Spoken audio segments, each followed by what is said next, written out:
So, the thing about pembayaran dividen ini, ordinary shares ataupun saham biasa, anda hanya akan dibayar dividen selepas saham keutamaan, orang yang ada saham keutamaan ataupun preference shares ni mendapat dividen mereka. Sebab nama pun saham keutamaan. So, orang yang mempunyai saham keutamaan ni akan diberi keutamaan untuk mendapat dividen sebelum dividen itu dibayar orang yang mempunyai ordinary shares.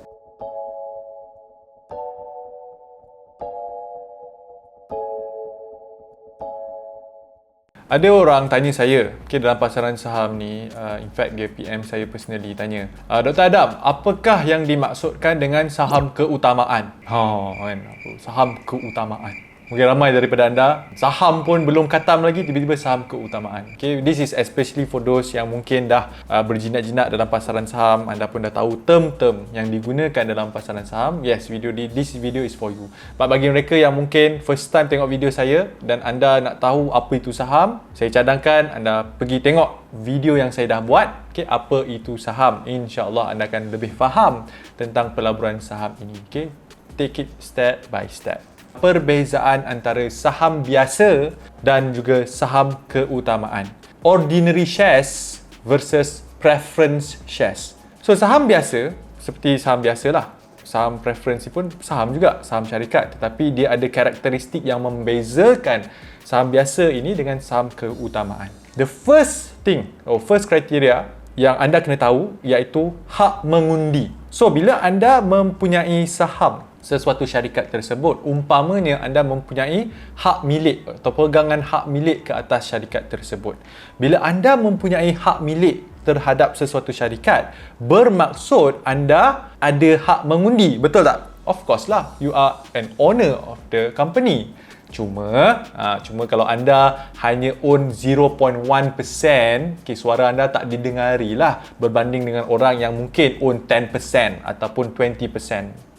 So mereka boleh, orang kata apa, memberi pandu arah ataupun boleh affect the decision making. Contohnya company jual stokin kan, saya rasa stokin tak cukup bagus, kita kena jual kasut misalnya. So boleh, hak mengundi untuk membuat pilihan lah. So, hak mengundi. Kalau anda ada ordinary shares ataupun saham biasa, anda basically ada hak mengundi. Kalau anda membeli saham-saham syarikat yang tersenarai di Bursa Malaysia, itu adalah most likely ordinary shares. Sebab itu, kalau anda pernah melabur dalam saham di Bursa Malaysia, anda akan dapat surat, betul tak? AGM, for example. Anda akan dijemput untuk pergi ke AGM. Tak kisahlah anda mempunyai minimal lot, walaupun seminimal 100 unit. Satu lot bersama dengan 100 unit saham, itu minimum saham yang anda boleh miliki. So let's say anda ada 100 unit saham sekalipun, anda akan dapat jemputan untuk hadir ke AGM. So kalau nak hadir, bolehlah hadir. Tapi normally, realistically, orang tak hadir pun. Right? So itu saham ordinary ataupun saham biasa. Tetapi preference shares ataupun saham keutamaan ini, mereka biasanya tak dapat hak mengundi, itu tidak ada. Mereka hanya dapat saham, tapi mereka tak dapat hak mengundi. Tapi ada juga convertible preference shares. Convertible ni maksudnya boleh ubah. Saham keutamaan yang boleh ubah. Bermaksud, walaupun anda ada saham keutamaan, tetapi kalau let's say lah anda decide to change it to ordinary shares pun tidak ada masalah. So, boleh tukar menjadi saham biasa dan anda akan ada hak mengundi. Mungkin anda akan tanya, kenapa kalau macam tu baik ambil ordinary shares? Saham keutamaan ataupun preference shares ini ada kelebihannya. So, point yang kedua ataupun kriteria yang kedua adalah pembayaran dividen. So, the thing about pembayaran dividen ini, ordinary shares ataupun saham biasa, anda hanya akan dibayar dividen selepas saham keutamaan, orang yang ada saham keutamaan ataupun preference shares ni mendapat dividen mereka. Sebab nama pun saham keutamaan. So, orang yang mempunyai saham keutamaan ni akan diberi keutamaan untuk mendapat dividen sebelum dividen itu dibayar orang yang mempunyai ordinary shares. So, it's like, win some, lose some lah. So, ordinary shares ada hak mengundi. Preference shares tidak ada. Tetapi bila kita cakap soal dividen, preference shares dapat dulu dividen, ordinary shares selepas itu. Benda ini pun berlaku ke atas tuntutan aset jika satu syarikat itu dibubarkan. Pun sama juga. Let's say lah syarikat yang anda ada ni, Ali ada saham biasa, ordinary shares.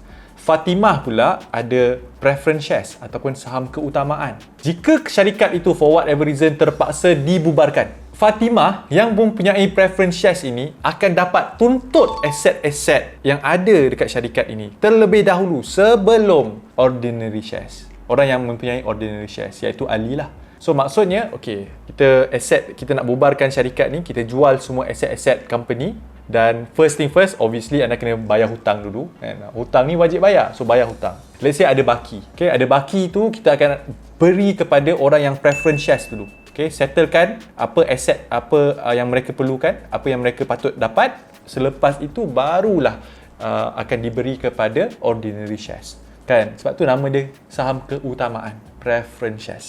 And the thing about dividend ini juga, orang yang mempunyai preference shares, dividen yang mereka dapat adalah berkadar tetap. So, orang yang mempunyai preference shares, let's say lah, saya mempunyai preference shares of syarikat ABC. Dividen yang saya dapat adalah 6%. Misalnya lah 6%. So, saya akan dapat 6%. Tetapi, orang yang mempunyai ordinary shares, dividen mereka bergantung kepada keuntungan syarikat. Tu beza dia. So kalau syarikat tu untung besar, maka dividen pun boleh naik lah. Tapi kalau syarikat tu tak untung ataupun untung sikit je, kadar dividen pun boleh rendah. So dia naik dan turun. One thing about the dividend, keistimewaan orang yang mempunyai saham keutamaan, jika kan tadi saya cakap kadar dividen tetap. Jika tahun itu syarikat tak mampu nak bayar anda 6%. Let's say lah kadar dividen yang ditetapkan untuk orang yang ada preference shares ini 6% sahaja, tak mampu nak bayar 6%. Let's say lah bayar 3% sahaja. Pemegang saham keutamaan ataupun preference shares ni boleh tuntut balik tunggakan dividen tahun depan. So tahun depan, sebab let's say yang dijanjikan 6%, tahun ini 3%, tahun depan you boleh dapat 6 tambah 3, you dapat balik. Tetapi ordinary shares tak dapat. Pemegang saham biasa ini tak berhak nak menuntut dividen-dividen yang mungkin tak dibayar oleh syarikat tahun-tahun sebelum itu. Sebab tu saya cakap dividen untuk orang pemegang saham biasa ataupun ordinary shares ini bergantung kepada keuntungan syarikat. So that's all from me. I know topik kali ni agak detail, agak technical for a reason. Sebab saya nak orang yang mungkin dah pernah melabur dalam pasaran saham supaya anda tambahkan lagi ilmu pengetahuan anda tentang perbezaan antara saham biasa berbanding dengan saham keutamaan. So, bagi mereka yang mungkin newbie, anda tak faham apa yang saya cakap, jangan risau. Go to my YouTube channel Dr. Adam Zubir. Dalam tu ada macam-macam topik kewangan, property, tentang ASB, tentang unit trust, tentang emas, tentang cryptocurrency. Anda boleh tengok. Hanya pergi dekat butang playlist. Kat situ kita dah tim saya dah sort cantik-cantik dah topik-topik berkenaan dengan kewangan ini. Dan jika anda ada sebarang pertanyaan, sebarang persoalan ataupun anda nak tinggalkan komen, sila tinggalkan komen di ruangan komen di bawah. Itu saja daripada saya. Saya akan jumpa anda dalam video seterusnya.